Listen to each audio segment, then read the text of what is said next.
and importance of sign language and entertainment. So now to be here at the Super Bowl with two other talented performers and the people that helped make it happen, it's incredible to see the change and progress and still be alive to see it happening. I'm so glad that you didn't give in and give up in those difficult moments. It's so nice to have you here. And now, Otis. So, Otis, you have a massive following on TikTok, and you don't use the platform just for entertainment. You actually teach classes on there. Can you tell us a little bit about those classes? Absolutely. So I do teach on my platform. And the reason why I teach is because I grew up in Georgia, not really in the heart of a deaf community. And so I faced a lot of oppression as a deaf individual, as a Black individual, without even realizing it.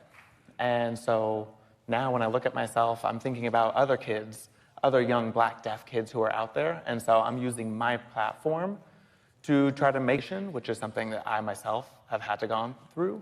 And so I want to educate people about the importance of American Sign Language and making sure that they have that in their lives.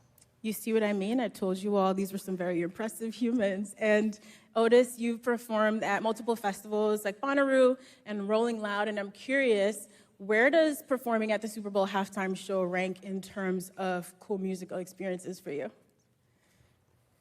Okay, no lie, I can't compare this to Bonnaroo and Rolling Loud. I mean, the Super Bowl is at the top. It has to be at the top. But it's not just because it's the Super Bowl, but I think more importantly, being here, being in New Orleans specifically, this is where my family is from. My parents and grandparents come from New Orleans, so this is a home. So to be performing at the Super Bowl in New Orleans is a huge honor, especially to be signing for Lift Every Voice and Lettucey, because she's also from New Orleans, and my mom grew up listening to Lettucey. So again, it's really a huge honor, and I can't wait to be signing Lift Every Voice on Sunday. Oh, I didn't know your family was also from here. That's really beautiful. Did you tell all your TikTok fans to tune in? Of course, I will. I will tell them. Yeah, they're going to be tuning in for sure. Thank you for the reminder. Of course. Now, Stephanie is an activist among Triple Threat. You've been on numerous TV shows. So you're not new to being in front of the camera, but I'm wondering if you could tell us what's the difference for you being on a TV production set versus doing a live show like the Super Bowl halftime show? I mean, they're completely different because on a TV show, really, I feel like a very spoiled actress because if I mess up, I can just do another take. As soon as the director calls cut, I get another opportunity to do it. And so you can do it as many times as you want to make sure you get that perfect take. But for a live event like the Super Bowl, I mean, you get one shot. That's it. Exciting for our community. We're just going to go out there and do our best. Yeah, you are. You seem to me like a one-take kind of girl. You got this. Now, Stephanie is also a founder, so she does have a company called Pepita Productions. Can you tell us a little bit about your company? Yeah, absolutely. So just for some context, Pepita is a small pumpkin seed. They're hard to crack. They're hard to break. And I think that's a good metaphor for our community. Of course, our community is small, but we have been through a lot. I mean, if you're where we are, the world is not designed for us, and so we've had to work hard to break through and make it. My family is from Puerto Rico, so I identify as Latina, and I didn't really grow up seeing a lot of deaf Latina role models on the screen. And so growing up, I kind of decided, well, I had to create a future that I didn't know existed. And I think that's why I started Pepita Productions, to empower others and give deaf Latina children a role model, and Latino, and Latinx. And I think it's also important for parents that have deaf and hard of hearing children. It doesn't matter if they choose spoken English or American Sign Language. They are in the deaf community. All are welcome in our culture, and it's just important that they connect to their kids. So I wanted to give parents a safe space to be able to find their way into the community and the industry. And I also wanted to serve as a role model. I think it's really important to see more diversity in the entertainment industry. And I've been in the industry now. I can say that it's lonely, sometimes it's isolating, and the work is very difficult. And so I can't even imagine what it was like for those who came before me, but I'm trying to set up a better future for those who come after me. So that way. And so, Stephanie, I'm sure all of the actors that you work with are going to be, well, how do you think they're going to feel watching you perform these iconic songs at halftime? I hope that they will feel like, oh, I'm not alone. Now I just have to walk through it. And of course, please, anybody out there, get in touch with me. I'm happy to help you on this journey. And I want them to feel that they can do anything. Whatever they want to be, they can do it. I think all of my life, I heard, you can't. Oh, I'm sorry. I don't think there's really a future for you. And look at me now. Look at where I am. And so I just want the message to be that anything is possible. You know, sometimes we live in a world that's not so nice to us. And we have to become a little bit more hardened and be able to claim space. And to this day, people still can't believe that I'm a mother. They're like, you're pregnant? I'm like, yes, it's my second child. They're like, it's your second child, but you're deaf. Like, still, to this day, it's 2025. Yeah, it's really ridiculous, so. Listen, I'm glad that you've continued to push forward and all three of you have built something so beautiful. I'm going to be tuned in on Sunday and rooting for all three of you, Matt, Stephanie, Otis, and Dylan. Thank you so much for your time. Thank you. This right here, and he'll have a couple of questions for all of our music artists here today. Kendrick Lamar, you get to talk to. You excited? Yes, sir. You already know. You ready? Yes, sir. Okay. Now we have the honor of continuing our pregame lineup with some very special guests. Please help us welcome the pregame artists singing and performing on Sunday, Lettucey, Trombone Shorty, Lauren Daigle, and John Baptiste.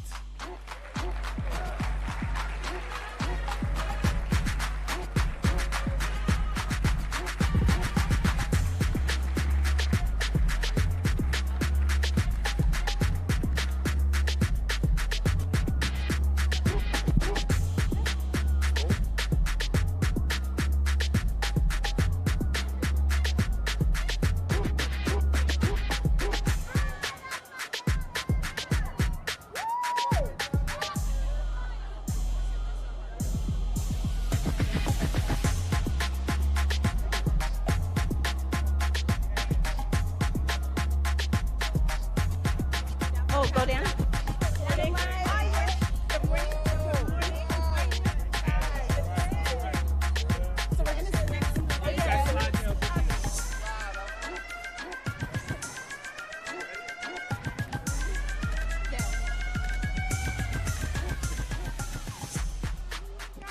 Good morning. Good morning. Good morning, good morning. Good morning. So now, the four of you have at least three things in common. I'd say one, you're all great musicians. Two, of course, you're all performing at the halftime show. And three, you're all from Louisiana. Like, does that already breed some sort of camaraderie, a bit of comfort, knowing that you're all from this beautiful state? Absolutely. It's all family, community effort, and that's what we do here in New Orleans, and it's a great thing to represent the city. That's beautiful. So now the sweet spot, obviously, when you get out there Sunday, is you want to respect the original, but you want to add your own flair, right? So Lettucey, we'll start with you.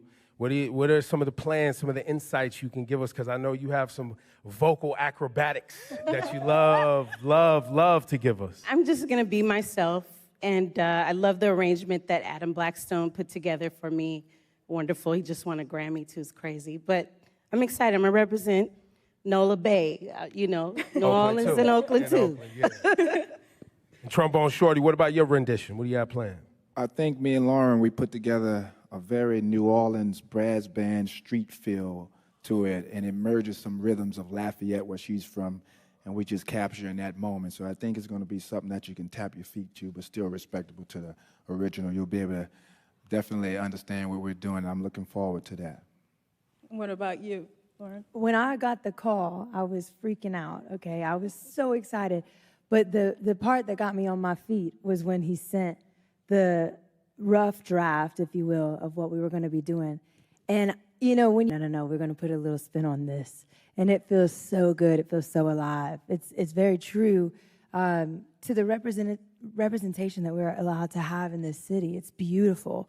I love the musicianship that comes out of this city, and to be able to represent that means the world. So hats off to you, because you came up with an incredible arrangement.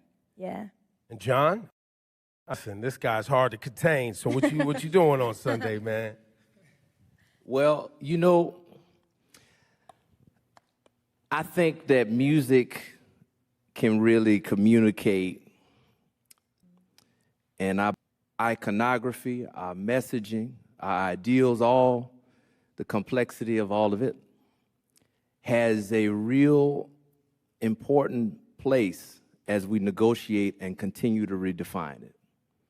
And I think when you listen to music, it's an amazing capturing of that, because it's constantly evolving while it also is remaining the same. So that's why I love from the past, bring it into the present and forecast the future. And that's what I do every single time. I try, at least. Wow, that's very well said. You And guys can clap for that. You know what I mean? You guys can clap for these people. Don't be afraid. you know, it's like speaking of history and looking to the future. History, fun fact, you seem like a lady who would enjoy some history. This song was performed publicly for the first time all the way back in 1900. So now we're looking at 125 years later, you're performing this song not only in your hometown of New Orleans, but also simultaneously on a global stage. Like, what does it mean to you to be able to perform this anthem on the stage? 125 years of legacy, American history, culture. Every person here, this song, I feel like I'm in alignment with greatness to stand in this moment and sing that song. So, yeah, that's all I can say about it. I'm honored. That's I'm beautiful. about to start crying. I know, I see it, I see it. Sorry. Listen, the Black National Anthem is, you know, it's a powerful song. And we're honored to have you, because I know you personally, and I know what you're capable of, and I know what you're gonna channel up there, and we're all gonna feel it. So thank you very much. Can I ask a question for anyone, how you contain yourself? Because some of these songs are so emotional, and when you're there performing and you're in the moment, your heart's really in it. Do you ever get to that point where you feel a little choked up and you have to somehow dial it back and stay focused? Well, I think I'm choked up the whole time, even the phone call. You know what I mean? It starts there. Can you come and sing? But I'm used to this in my career, just like Mahalia and Marian Anderson, standing in moments, representing the past and the future and the current state of the world. I'm used to that pressure. So I just remember who I'm doing it for. I remember my ancestors. I remember everyone waiting for this moment to feel hopeful and to feel represented. So yeah, I do get choked up. I'm choked up the whole time.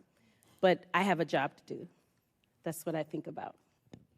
Now, John, you performed one of the most popular renditions of the Star Spangled Banner, and in the last 5 years.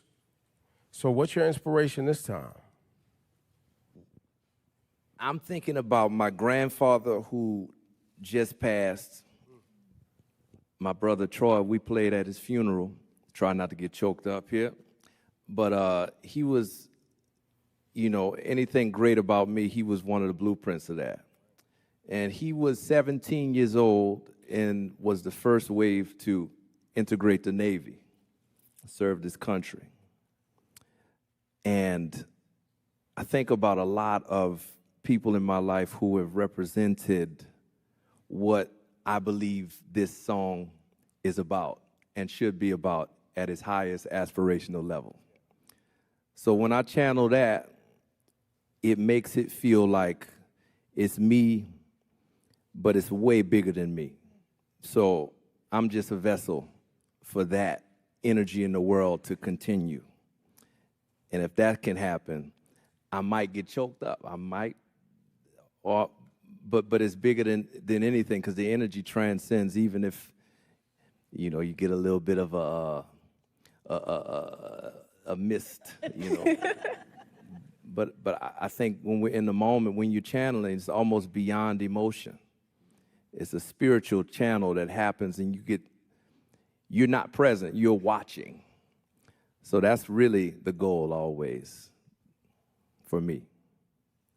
That's a great goal. That's incredible. And, you know, Lauren and Trombone Shorty, you touched on it a bit earlier, but you both come from pretty different musical backgrounds. And in true New Orleans style, you are going to blend those genres for a beautiful rendition. And so we'd love to hear just a little bit more about what it was like sitting down together and blending those styles. It was a lot of fun. We actually, before we did it, we talked for like 2 hours just about New Orleans and different things, and then we got it in and we recorded it.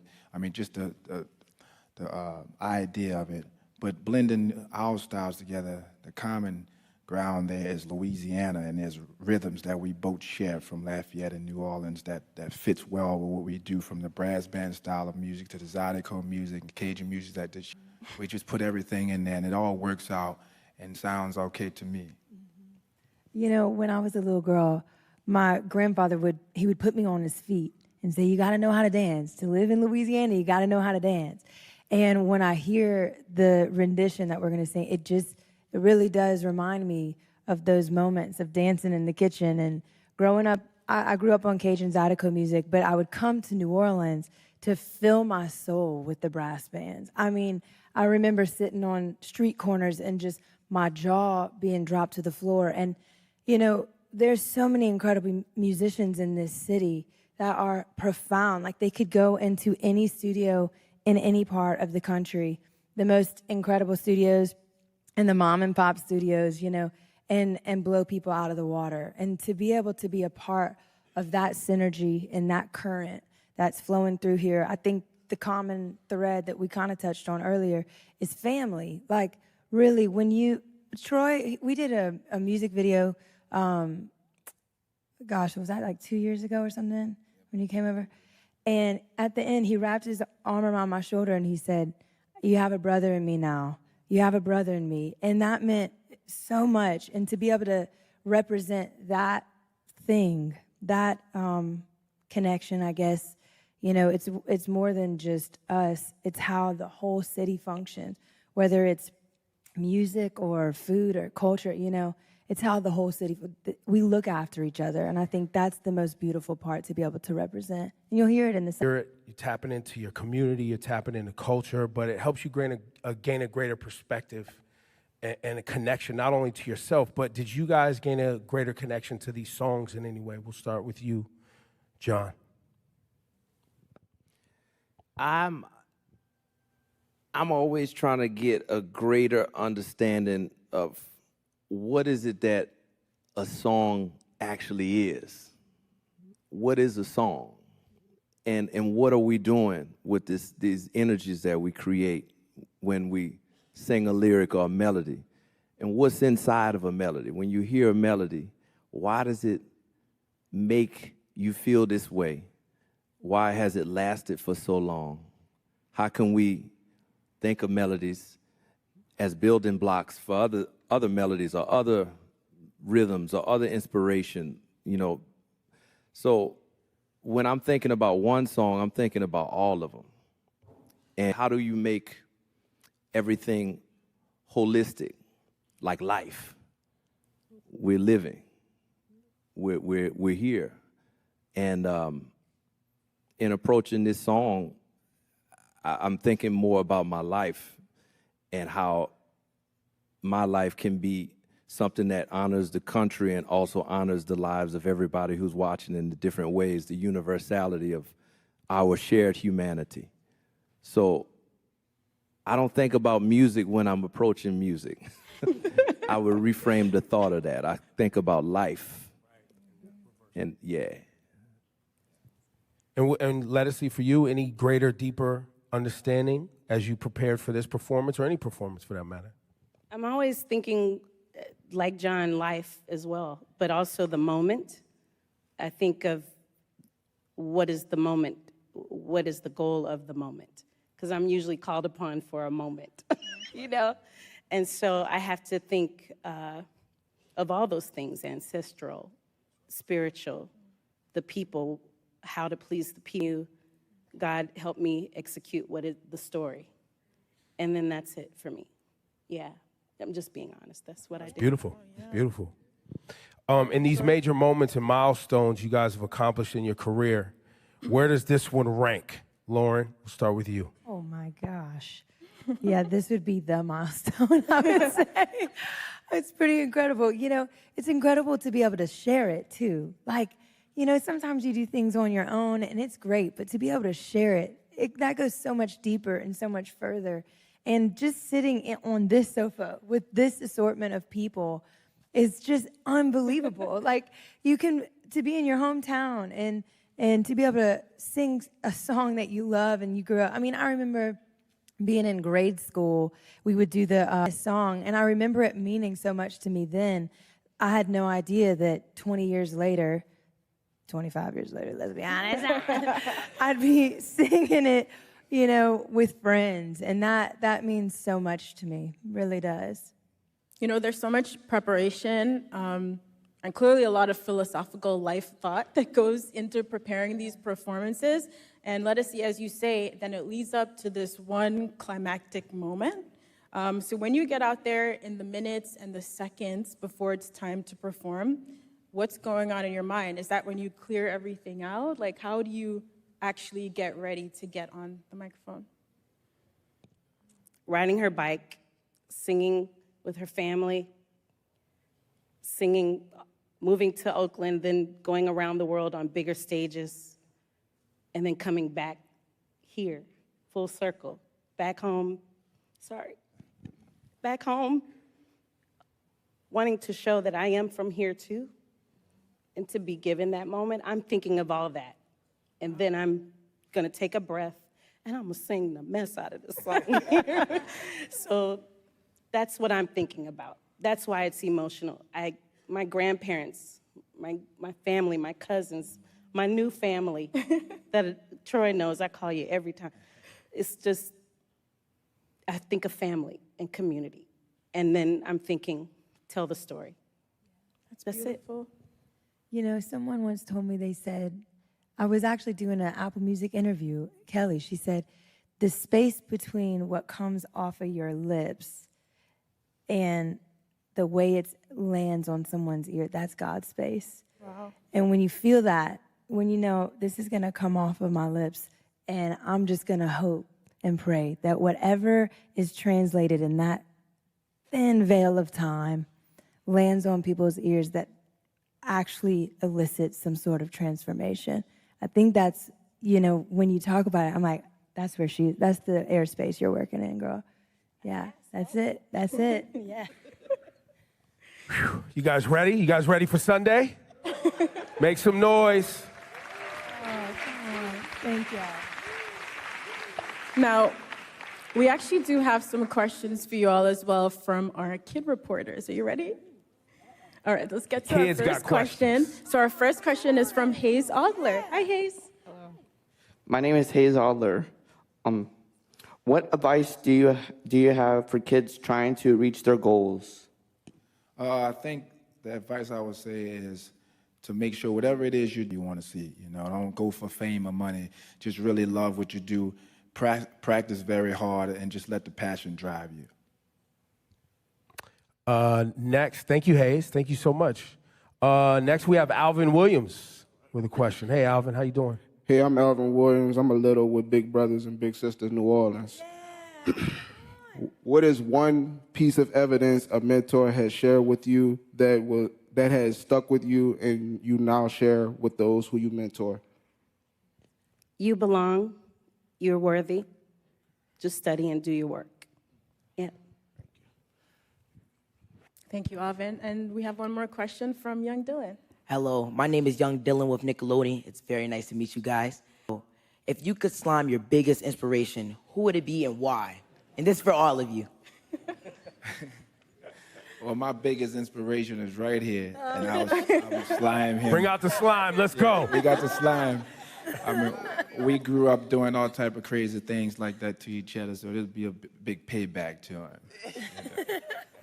Yeah, I slimed Troy right back, huh?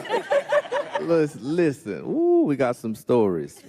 Yeah, in love, the slime. Oh, me? I don't know. I've never heard a question like that. The people I would want to slime, they'd really not be happy about being slimed. Lettucey gets a pass on this one. Okay, sorry. I would say my crew. I took my crew to the Atchafalaya Basin that people in this room might not know where that is, but it's around the corner, and I made them jump in the water with alligators. So I feel like it would be on the same level as being slimed. So I'll do it part 2 with my crew. Thanks for those questions, fellas. Those were great questions, guys. Thank you. Lettucey, Trombone Shorty, Lauren Daigle, Jean-Baptiste, thank you so much for spending your time with us, for sharing your heart with us. Looking forward to seeing you perform on Sunday. Go out there and have fun. Thank you. Thank you for having us. Thank you so much. Hey. Oh, sorry. Thank you for having us. Love. Take care. I love you so much. Bye. Thank y'all so much. This was awesome. Good to meet you. Thank you. This is great. Thank you. I'm new here. Thank you, John. Appreciate you. The show rolls on. We can talk about his world-shifting pen, his Pulitzer Prize-winning album, his 22 Grammys, or his seismic impact on music spanning more than a decade. But nobody can speak for the man better than himself. Please welcome Kendrick Lamar.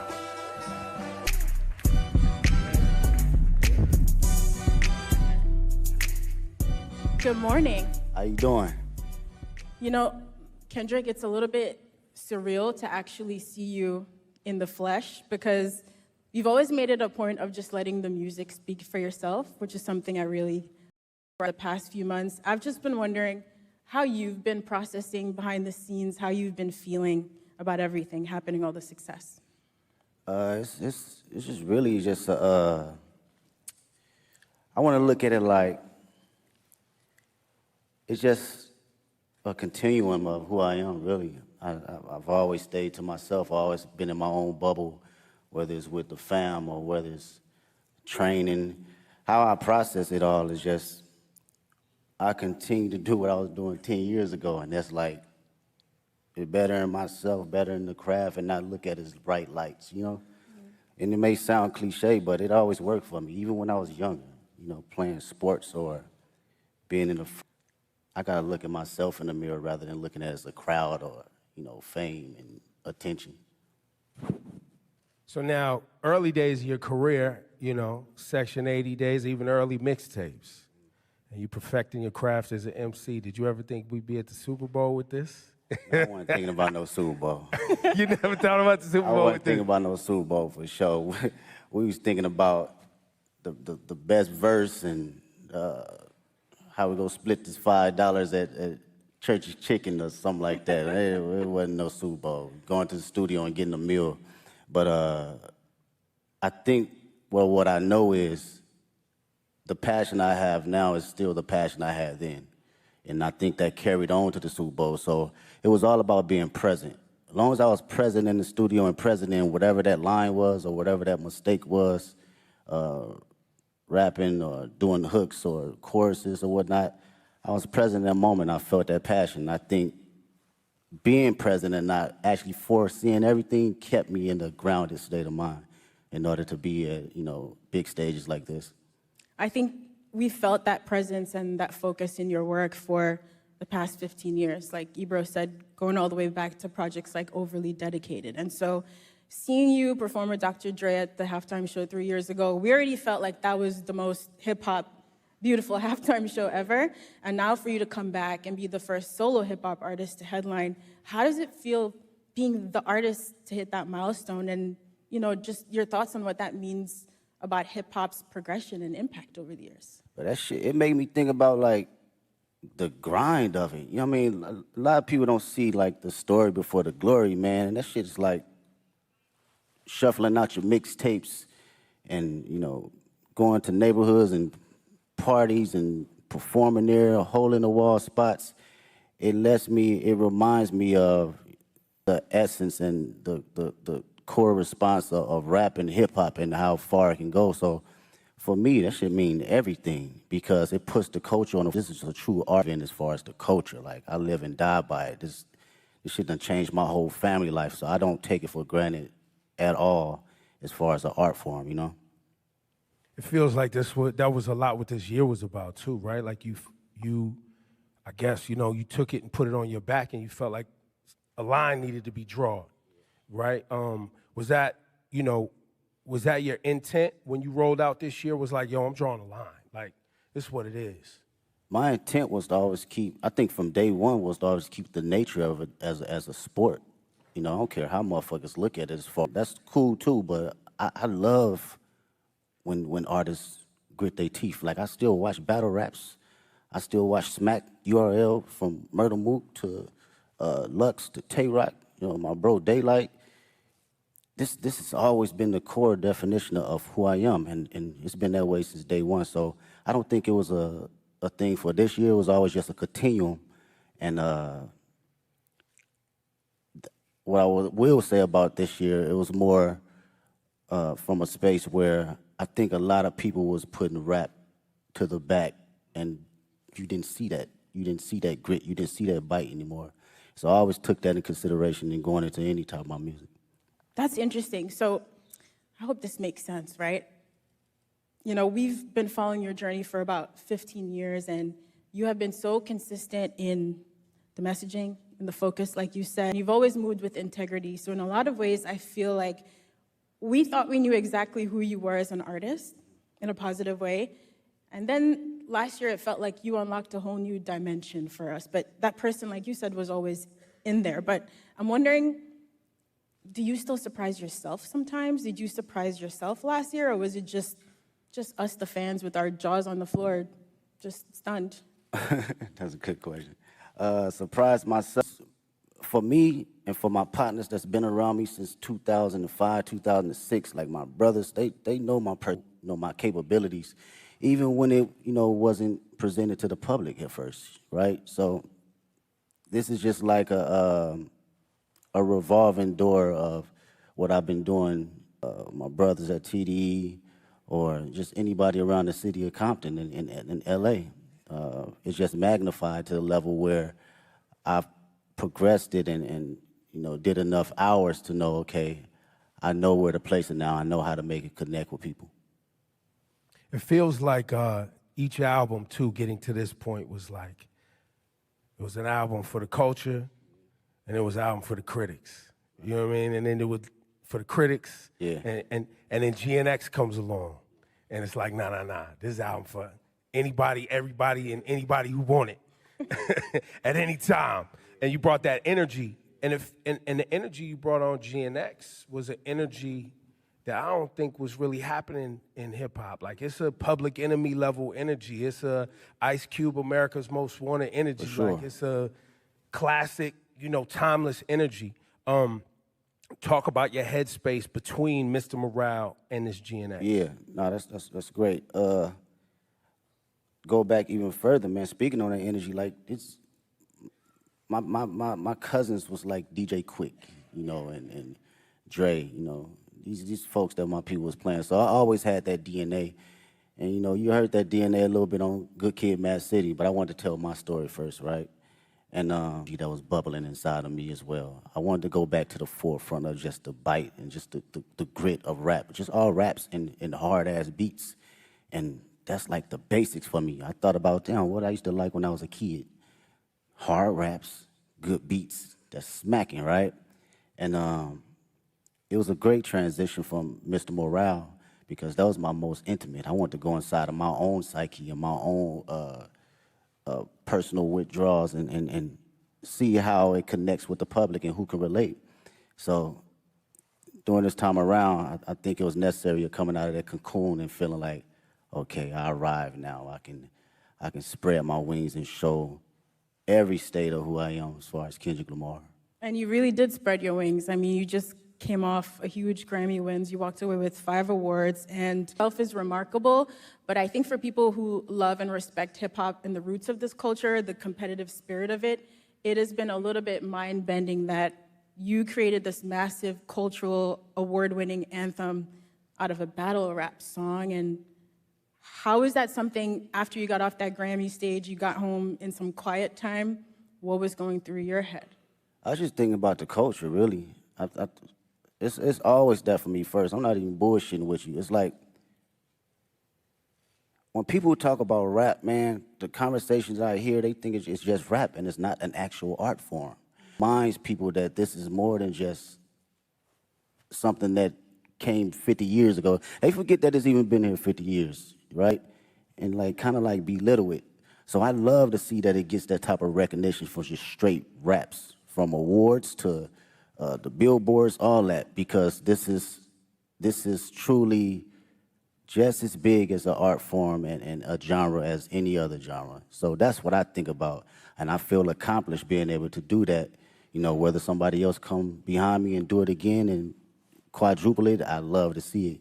If that was my purpose to do that, then that's exactly what it was for that particular moment. I think people often miss the significance of that Record and Song of the Year award, because that Song of the Year award is a songwriter's award. Like, it's not just the biggest song. It's like someone wrote a song.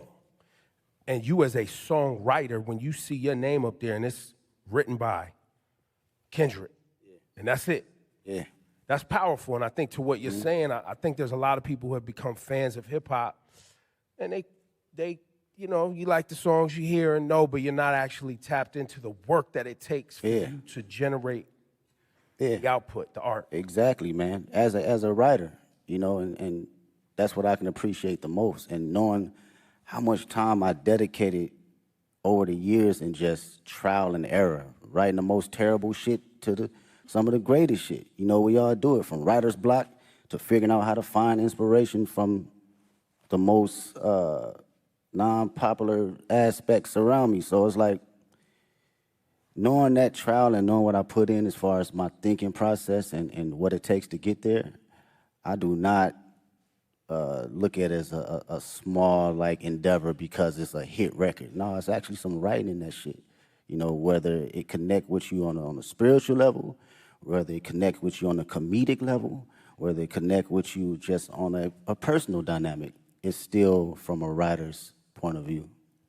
Yeah, you are an incredible writer. There are songs on GNX like Reincarnated. I didn't know what to do with that song for the first few times I heard of it, just trying to figure out where you possibly came up with the inspiration for a record like that. Like, when you're working on those songs, are you going through multiple versions until the right thing comes to you? It's hard to fathom, I guess is what I'm saying. Yeah, well, records like that, first off, shout out to Tupac. That's the number one inspiration. That was always one of my favorite records from him and Outlaws. With records like that, it's always going into my mind of like, what if, right? And crafting out my what if ideas to the masses. So when I think about concepts and I think about what I actually believe and what I feel, I just go through a breakdown as if I'm reading a book, you know, and how I want people to hear this from a book sequence. So my initial process is, okay, how can I open them up to the story, and how can I drive them to the ending point to make them feel truly exactly what I'm trying to convey, whether they take their own perspective from it or they take mine. I just want you to feel it first. You know, the writing is there, and now it's up to me to perform it to where you can feel it. Yo, give it up for this guy, Kendrick Lamar. Y'all too quiet, man. This guy, you know, this guy he doesn't sit down and do this too often, so this is a very special conversation. We appreciate you, bro. I really do. And shout to SZA too, because you guys are making history right now. And you've seen her from her humble beginnings like she's seen you from your humble beginnings. You've watched her find success, and now y'all sharing the stage at the Super Bowl. This humongous tour that's rolling out next year. Talk about this moment in both of y'all's career. Have you guys had a chance to even see each other in this moment and be like, yo, like?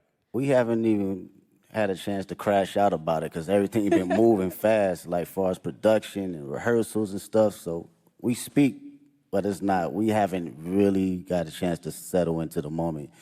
For me personally, watching her, you know, her career and where she's come from, it's amazing to see. I get to finally see how certain individuals see me come up in the process, because I seen her day one coming in the studio and writing songs, throwing away songs, writing another song, throwing away songs, and songs is hard. And I understood that process, though, wanting to be great. You know, even when people saying this is classic records, you're like, no, you know, I'm gonna write another one. And I understood that and I seen it. So to see it now magnified, it's like, she always had it, man. She always had it. And I'm just honored to be next to a talent. Yeah, you've both worked really hard to be here in this moment. And on Heart Part 6 is really amazing to hear you detail that journey for old and new fans, you know, coming up through the ranks at TDE and now launching your own agency, PG Lang. So, but also now you're stepping out as an entrepreneur. What has it been like to build your own business and to also showcase some of that creativity from your agency on this platform? Oh, man, I love the process. Shout out to PG Lang. Make some noise with PG Lang. Yeah, that's my team, man. It's 30 incredible individuals, 5 extraordinary executives that work day in, day out to make sure we are doing something that will long live the culture. You know, from a music standpoint, from a creative standpoint, fashion, film, books, day in, day out of just being around like-minded individuals that have different perspectives outside of just music. So through that process, it was a challenge for me, but even more a process of me enjoying, okay, different ideas and different backgrounds on how to look at things. Formulating business ideas and ventures outside of my usual norm, it challenges me. And I can't wait to see what happens next. I know it's gonna happen next. Lang thing is, you know, I think people see you as an artist and someone who makes music, but I don't know if you want to share it today, but the level of detail that you yourself, along with Dave and shout to the whole PG Lang team, but y'all as friends that came up together, you in the edits.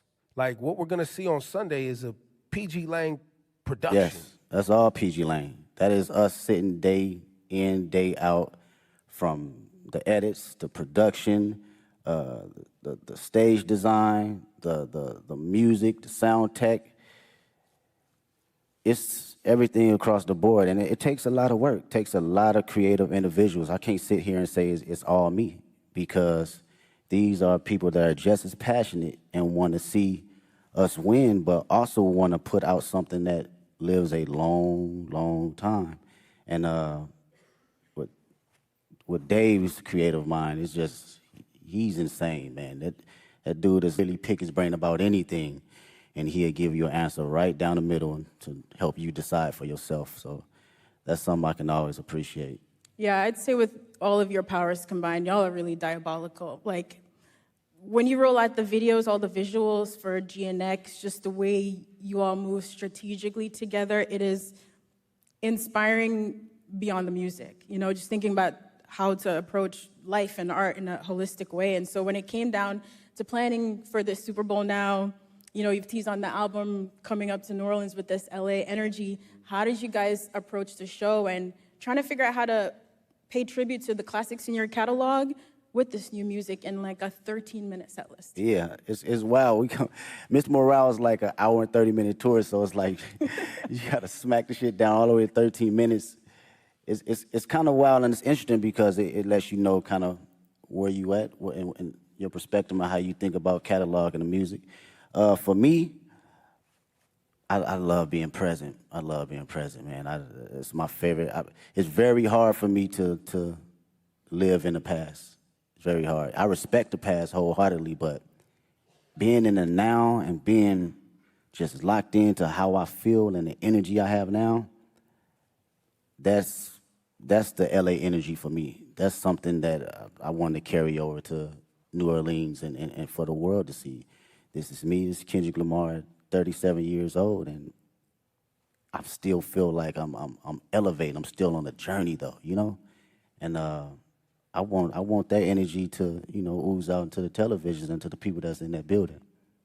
Well, and on that, you know, the connection between black culture and New Orleans and how important and shaping our ancestors were in this town, music, jazz, all that. You always put our culture and black culture at the forefront of your brand, your music. Same thing in LA. A lot of our family members moved out to California from the South for new opportunities. Man, so there's a big connection between LA and the South.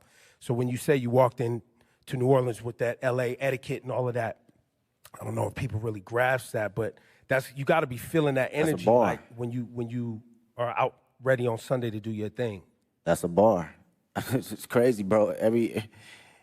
Out of all my friends, LA, us growing up, all our grandparents either from Louisiana, Texas, Chicago, like, period. So our dialect and how we talk, it gauges from like the South and like the Bay Area. So like going to the store, we say finna. I'm finna go to the store. Like, that's some South shit, you know what I'm saying? That's not no LA, right? So that energy right there, and you know, making that correlation, it means a lot to me for people to understand that. And the culture and just being black, I can't help that, man. It's just not something that I think about or even try to like go. I'm black. Shit, it's just go. It's in you. It's not on you. Yeah, it's gonna come out every time. I can't sugarcoat it. You know, I can't downplay it. I'm at a point in my life I can't necessarily fake the funk for nothing. And I've always had an essence of that. But you know, you have kids and shit. That shit's like, I have to be who I am authentically, and if, you know, the world can't accept that, then so be it. But who rocking with it, I'm gonna put it all the way out there, you know, whether it's in private or whether it's on the main stage. Yeah, I don't think a lot of people and a lot of artists stand in themselves as authentically as you have. And I think one of the questions we've all been wrestling with over the past few months, watching you and the way you've moved, is really, what is the role of an artist? And I think lots of people have very different definitions, but young Kendrick, again, back to overly dedicated and Section 80 mixtape Kendrick, and GNX Kendrick, Super Bowl, Grammys Kendrick, has your idea of what the role of an artist is, you as an artist, has that ever changed? I don't think I knew exactly what my role was early on. I had maybe clues of it, but things that people can necessarily say on the daily and for them to actually relate to. And come from the most vulnerable place where people can actually feel it. I think that is, for me, that's the role for me as an artist. I don't give a fuck what place it come from. I could be the most angry person on the record. You gonna feel that shit that day if you woke up and you felt that. You wanna smile, you gonna feel it, because I'm gonna make sure I'm present that particular time in the studio, in the booth, that I feel happy and I feel energized and I feel, you know, if I feel frustrated, you gonna feel it. And to carry that as an inspiration for people that's listening that may not have a voice, that, you know, I've grew up with cats, still to this day can't have a conversation. The most meanest, you know, aggressive individuals, but they can't even look you in the eye and express themselves the way they want to. So they resort to other things. And when I think of them effectively, I gotta do it for them. I gotta make records like Reincarnated. I gotta make records like Man in the Garden. I have to, because they feel that way, but they cannot project it. And when they hear somebody actually giving them affirmations, it allows them to speak more freely and be open, because, again, I come from the same place they come from. Well, Kendrick, we might not see you outside again soon after Super Bowl. I know, of course, you have the GNX tour. Listen, I know you also don't love doing interviews, but we are grateful. We're so grateful for all the music and the moments that you've given us over 15 years. And in the last year, your presence and your focus, it is noted. So thank you. We really appreciate it. Thanks for taking our questions. Thanks for fighting for hip-hop, man. Oh, for sure. Thank you for fighting for hip-hop. It is really appreciated. Appreciate y'all. And now, we have some kids that are gonna ask questions. But I got one more thing for you, Kendrick. Before we go to our friend here, Hayes Adler. What should people expect to see and understand about Sunday's performance? Storytelling. I think I've always been very open about storytelling through all my catalog and my history of music. And I've always had a passion about bringing that on whatever stage I'm on, you know, whether it's a war tour or whether it's 500 people at Key Club. I've always had a form of that. So I like to be on that sense of, you know, make people listen, but also see and think a little. When it's not an Easter egg, people gonna make one up, right, Ken? Hayes, this is Hayes Adler. He's got a question for you, What's up, Kendrick. man? Hi, Kendrick. What's going on? How do you prepare for such a big performance? Do you have a favorite way to stay healthy and active? Yeah. I do some laps, whether it's some sprints. If we talking about, let's go from, okay, on the physical level, I give you that. Maybe it's a 2-mile warm-up or a mile warm-up, maybe some push-ups, just to get the body movement. Sometimes you be out on that stage, man, you need some oil on your knees a little bit to get moving and get cranky. So physically, yeah, I'm just exercising the body, a little bit of stretching, a little bit of all that. And on a mental level, I'm usually playing some Isley Brothers just to calm not my nerves, but calm my excitement and just give it a balance, you know? So that's my prep right before I go out. Thank you, Hayes. Thank you so much. And now Alvin Williams. Right. How you doing, sir? What's up, Kendrick? What's up, man? I'm a little with Big Brother and Big Sister New Orleans. What has mentorship meant to you during the course of your career? And if you could thank your mentors for believing in you, what would you say? Oh, man, mentorship has been everything.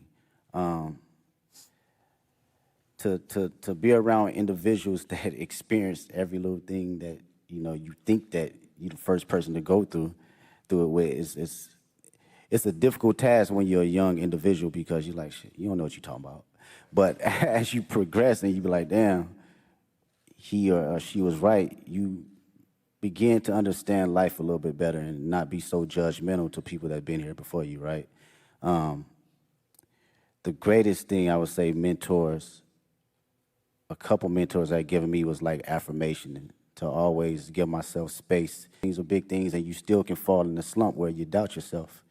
And even though these mentors haven't seen the spaces and been in the places I've been in, it was always time to allow me to share exactly who I am or how they see me and what I'm capable to give to the world. And I think that goes a long way, you know, from people in the highest places and the lowest places. We all need them.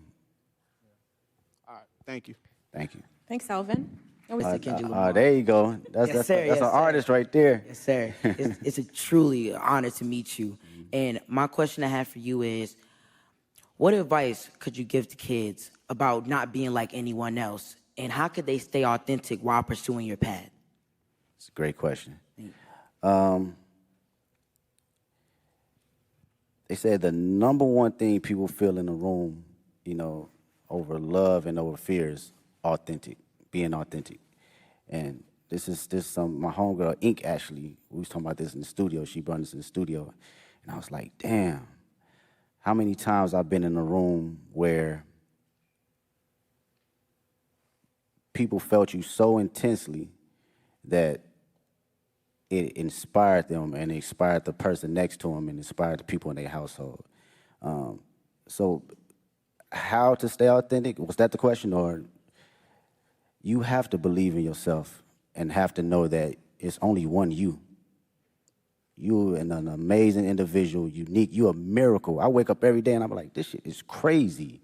Not crazy from a standpoint of being a celebrity, crazy just life. It's just wild. When you really sit down and just think about it and just bug out on some wild shit, it's wild. And to know that you are in this existence and in this world, individual is only you, you have to know that you got to carry that authentic nature of allowing yourself to say, this is who I am, this is how people are going to see me, and also going to respect me, and it's going to inspire people to have truth. Because when everyone's authentic, what comes out of that is true love. It's no boundaries. We don't have any courtship on judgment. We don't have any perception of being able to ridicule anyone, because you showing up as your true self, I'm showing up as my true self. And carrying that nature, it take you places. Appreciate His you. answers are just as thoughtful as in the music. It's ridiculous. Thank you, Dylan. Thank you, Kendrick. Appreciate you.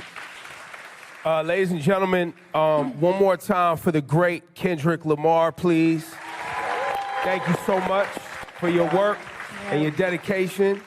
We Thank you. appreciate you. Go Appreciate out there y'all. and have fun on Sunday.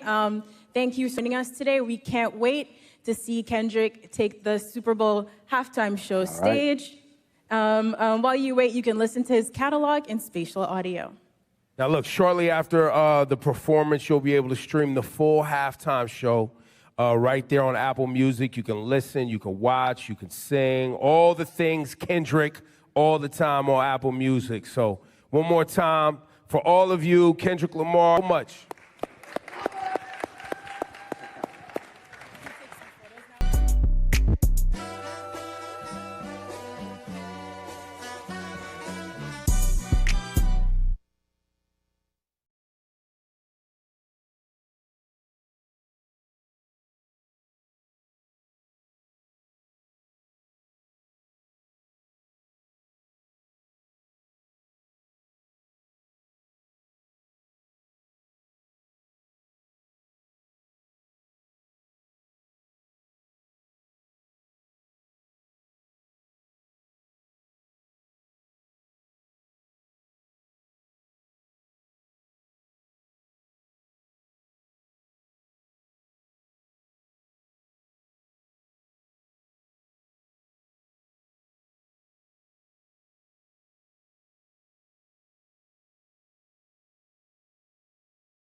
Jason is on Bloomberg TV. Some information about Doge and the Treasury.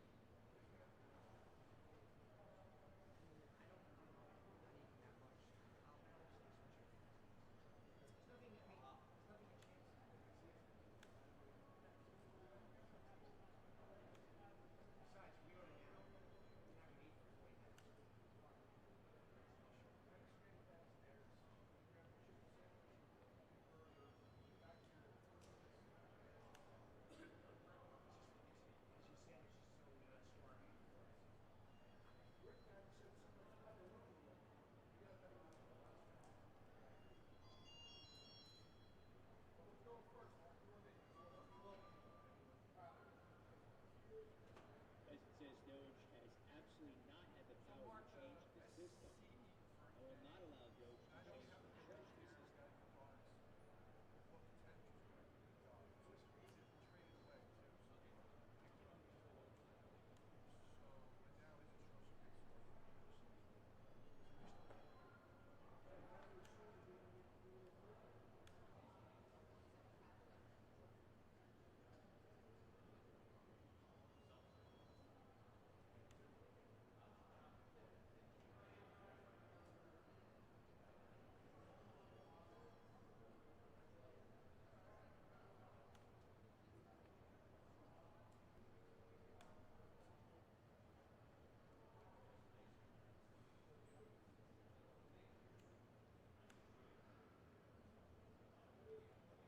S&P futures back up 0.3%. Investment says there's been no engagement at the IRS as of yet on the part of Doge. This is privacy over IRS data is a key issue.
with some